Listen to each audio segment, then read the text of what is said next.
আসসালামু আলাইকুম প্রিয় দর্শক ভাইয়েরা।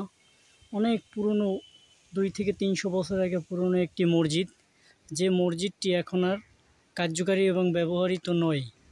এই মসজিদটির ভিতর সাইড আজকে আপনাদের আমি একটু দেখাবো। মসজিদটি হলো ছোট, তো দেখতে থাকেন।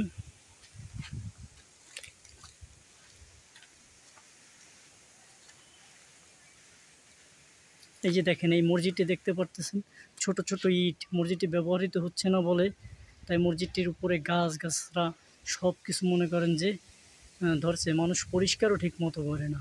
কিন্তু এই মসজিদটির ভিতরে হয়তোবা নামাজ কালাম কেউ পড়ে, এভাবেই মনে হয়। যে দেখুন, আপনাদের আমি একটু ভিতরে এই যে দেখেন, মসজিদটির ভিতরে হয়তোবা 1 থেকে 2 জন নামাজ পড়ে। নামাজ পড়ার কায়দা কারণ আছে। এই যে ভিতরে একটু দেখাই আপনাদের, ভিতরে অনেক সুন্দর কারুকার্য। এই যে দেখেন, অনেক পুরনো, পরিষ্কার আছে, মানুষ নামাজ কালাম এখানে পড়ে। দেখেন সামনের ডিজাইনটা কত সুন্দর ছিল। মসজিদটি যদি যত্ন সহকারে যদি এটার এই পরিষ্কার পরিচ্ছন্ন রাখে, তাহলে মনে হয় যে আরও ভালো হয়। বাহিরের সাইডটা গম্বুজটার উপরে,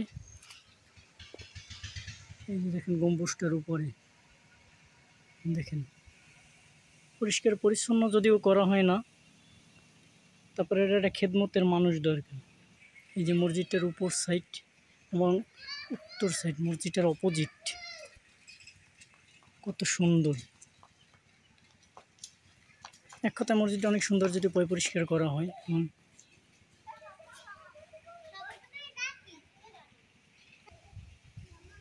দেখতেছেন কত সুন্দর মসজিদ।